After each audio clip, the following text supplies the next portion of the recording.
It's a very good afternoon to all our viewers and welcome to a new episode of The World Today, where we bring you all the latest news, both from home and internationally, all from our websites online. I'm delighted to be joined this afternoon by my guest here in the studio, Ms. Eissa, the international law expert. It's a very good afternoon to you.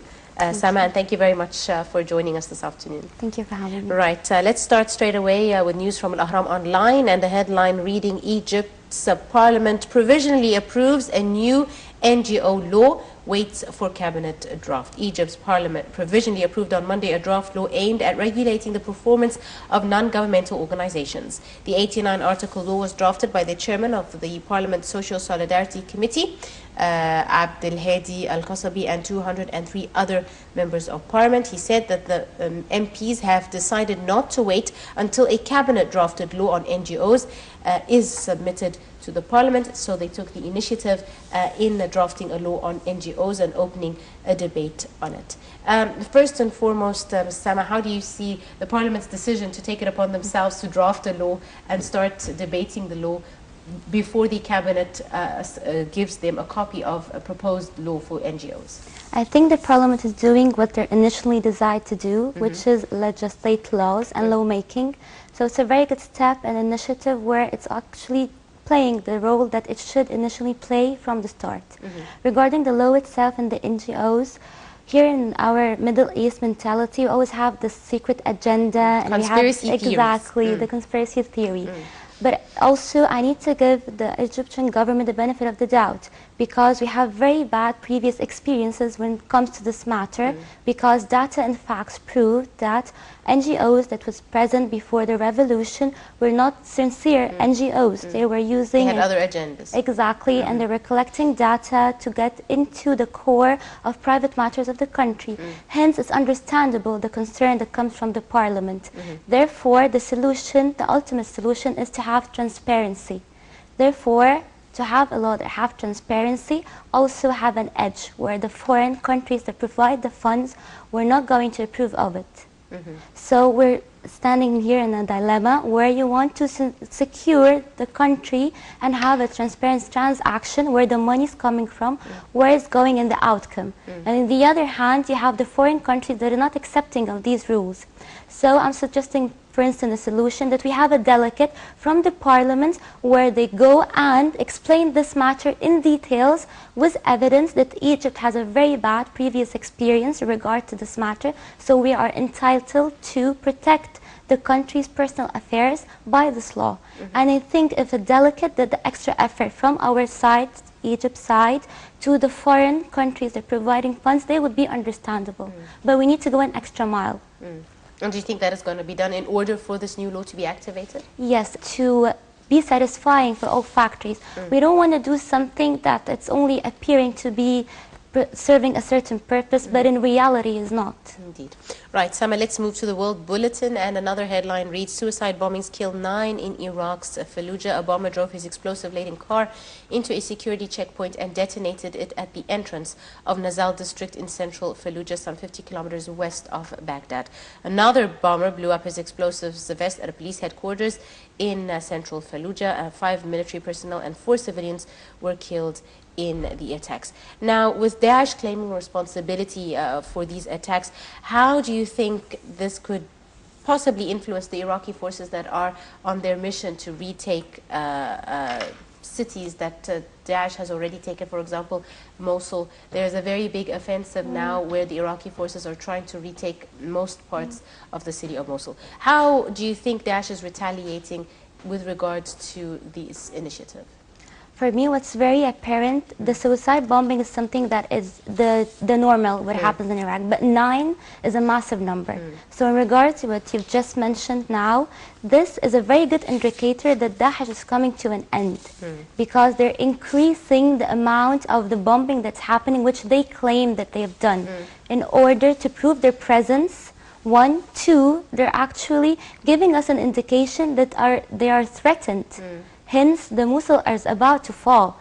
This only indicates there is a massive pressure on them and their end is near. Hence, they're acting very recklessly and they're increasing the bombs that's happening. This is not the normal rate and they're claiming it. And if this happened and it fall, Daesh, this is the last state that they hold. They have nothing left but Syria, Iraq. So the Nile bombing, as much as it's heart-aching, it's a very sad news, but it's an indicator that the pressure is going on well on Daesh. Hence, they're acting in a very violent and aggressive way than their normal aggression pattern. So this is part of their retaliation for the Iraqi army's offensive. Yes, exactly. How long do you think, I mean, it's been a while already since they launched this offensive, but how long do you think it will take? I know it's difficult to estimate a time period, but average-wise, for a successful operation to be completed and the retaking of Mosul from the Daesh terrorist group? I think there's various factors. I can't claim, say, a direct time, but I can speculate with a very high percent that their end is near, because the Mosul is about to end, and also in Syria, Iraq, the US and other parties are also pressuring very hard. So it's very apparent their end is near, and this news title that you just mentioned assured us that. Indeed. Right, Sama, let's move to the Khalij Times. And another headline reads, Saudi Arabia intercepts missile fired from Yemen. Saudi Arabia Defense Forces on Tuesday intercepted and destroyed a ballistic missile fired from Yemen towards the kingdom. The missile was fired towards the Najran region but was shot down. Coalition forces responded by targeting the source of the fire inside Yemen. The coalition, of course, has been engaged in a bombing campaign against the Houthi rebels and their allies since March last year, and the insurgents have targeted their airbase. How do you see this move from the Houthi militias and their allies in bombing across the border? I mean, now they're trying to move the fight across the border. How dangerous is this, in your opinion? As frankly as it may sound, for Saudi Arabia, reap what you saw. This is a very expected reflex action for what they're doing from the Houthiyyin, and this has been going for a year now. So, in my humble opinion, this would never end with a war. Like, war is not the solution for what's happening, because Houthiyyin is a very large sect in Yemen. They construct a very large percent of the Yemeni people. So what Saudi Arabia is doing will never resolve the conflict. War is not the answer. But then again, Sama, there have been a lot of attempts to have talks and peace negotiations and ceasefires between the Houthis and the Yemenis and etc. None of them have come to fruition. Always last minute, some party pulls out of the talks and it all goes to shambles. Do you think, as you said, yes, war is not the solution, but alternatively, what would be a possible scenario? Okay, they have to create a win-win situation, because it has been a year, as I said, and nothing have changed. And President Sisi said it also earlier, that it's only possible to resolve this conflict through negotiation. Negotiation involves various parties involved on the table. And I don't see this happening, as you said, with them backing off. So we're suggesting the same scenario, peaceful means and negotiations. So we know what should be done, so it's easier said than done. They don't actually take a firm action to make this negotiation, this scene, feasible. So we know the know-how, but in theory, in practice, it's not happening. But if it's done, I'm 100% sure the conflict will be resolved peacefully. Yield results, indeed. Let's move to another item from the Daily Star Lebanon, and a headline reads, the EU should decide between Turkey or its enemies. This is a statement by the Turkish Prime Minister. The European Union should decide between Turkey or its enemies, the Turkish Prime Minister Binali Yildirim said on Tuesday, adding that Brussels should not expect Ankara to change its anti-terror laws. Yildirim made the comment in a speech to members of his ruling AK party in Parliament that would broadcast live on television. The comments coincided with an official visit on Tuesday by the German Foreign Minister, Frank-Walter Steinmeier, and relations between Turkey, a candidate for EU membership, and Brussels have been strained following the attempted military attempt in July. European leaders are worried that Ankara is using the failed attempt as a pretext to clamp down on dissent. Turkey, meanwhile, has been angered by what it sees as a lack of solidarity following the coup. Two different sides of the coin with regards to Turkey. European leaders are worried that Ankara is using this failed attempt to clamp down on dissent. Do you think that it is a valid worry? And what is it doing with regards to talks of Turkey's main aim and dream of joining the European Union? Exactly. So this relation has always been dynamic and clashing when it comes to Turkey dying. Their only attempt is to join the European Union. And the clash here is an Islamic country. The European Union doesn't believe an Islamic country is going to fit in countries with it's a Christian majority. So I think what's happening here, if we look at it from a different perspective, here what Erdogan is doing is diverting everyone's attention into something else. which is what's happening nowadays. He is becoming a very furious dictator, especially after the fake coup that has been staged. This is unnegotiable, and it's obvious by the action that's coming out of the country recently, where we have the Kurds are constructing a very large amount of the country, and Germany doesn't believe in the oppression that he is following nowadays, and they give them the line to object and speak their mind and say their objections out loud. And this is against Erdogan's intention. Hence, they're always going to clash with his attempt to join the European Union, and with Germany giving this tremendous space to his objections to talk and speak. And I think this is only him taking all the attention to be diverted to an issue that does not highlight him being exactly that he's becoming a furious dictator. Right. Interestingly, though, if Turkey's main dream is to become a member of the European Union countries, such statements, how much do they hurt their negotiations, in your opinion? Because now he has a bigger priority, which is his image. He doesn't want people to keep highlighting the fact he's becoming a dictator and bashing out of the scene all of his objections.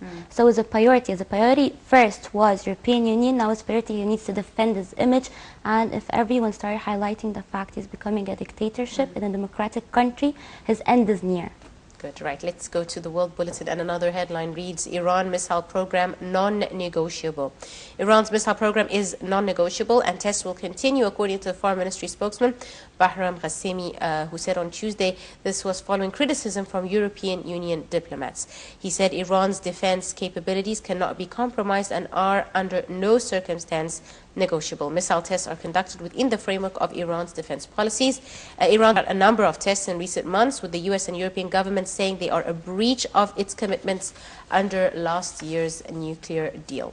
Do you think Iran is breaching, indeed, the nuclear deal, as it is being accused by the United States and European countries of doing so? I don't think that it's even possible for the deal to be broken. Even though people are really worried with Trump and the US election and the change of president, because the deal has not been done only with the United States. There's 5+1 and the Security Council is involved, so it's not to be belittled. And the economic sanctions that has been placed before on Iran had made the country seriously suffer the consequences. And after the deal that has been done last year, their economic suddenly flourished, and they're starting having deals and oil and building alliances with other countries. So the country started to have benefits out of it. So it's not really from the benefit of the US to have Iran again work in the shadow, because it's actually, on the other hand, is benefit for them. They have been doing it for years. They were working in the shadows. No one could have said anything to them, and at the same time their economic system did suffer, but didn't suffer dramatically. They're benefiting now, and it's creating a win-win situation. But I don't think it's possible to breach it. To breach it, right. Let's move to USA Today, and the headline reads, Obama says Americans should reconcile themselves to Trump presidency. President Obama said Americans had to reconcile themselves to the Trump presidency. In a surprising turnabout from his pre-election rhetoric, he spoke optimistically about the president-elect's ability to govern. He also pledged to give President-elect Donald Trump the space he needs to put together a new government. He declined to comment on the appointment of alt-right firebrand Stephen Bannon to a top role in his White House, and he steered clear of his campaign remarks that Trump was unfit for presidency. Now, a big file to go through. First and foremost, Donald Trump's winning of the American elections. A surprise for some, not a surprise for others. My question is, do you think Donald's entrance into the White House will actually have any major or serious effects on policies, foreign policy, different deals that the United States has entered into? Does he actually have the power to change anything, or the United States is run by institutions and different factors go into this, and his change will be very minimal? What do you think? First of all, I have to say this is the most contradicting attitude from a country, a democratic country that we've witnessed politically for years. Like, America is the offspring of democracy and is promoting it worldwide. But when it happened that certain segment of the society were not pleased with the democratically elected president, they also rebelled. They go and rage and rebel. So they're not practicing what they preach at all. So it's a huge question mark. They're not a very good promoter for their ideologies after all. So this is one. The other point when it comes to Donald Trump, I personally believe for the benefit of our country, Egypt, I don't think it's a threat. Why? Because he speaks highly of President Sisi. So from his perspective, he does not see Egypt something that he would attack. And the concern that's happening in the beginning, I think this man is very smart. First, he's running an empire. Even if people have witnessed him before, when he was in this reality show before becoming a president, he was being his true self. He's smart and he had created an empire. So perhaps the staged things that he did in the beginning is just to grab the attention. And it worked. And it worked, exactly. It made him reach where he is. But the United States have a system, not an institution. People may come and go like presidency, and we've witnessed this, history prove it. Several presidency would come and they would promote certain ideologies, even changed. Obama, and they leave and nothing changed. Even Obama himself is changing what he was saying about Trump. Exactly, here you go. So this is one. And for the other part also, away from the system itself, it's so solid to be changed by one person. You never know. The scenario has been repeated before. For instance, what happened with Nixon and Kennedy. The American society was very furious when Kennedy won. He was this young, inexperienced boy competing against Nixon. He was very weighty, political experience, and in the end, Kennedy was one of the best presidential era.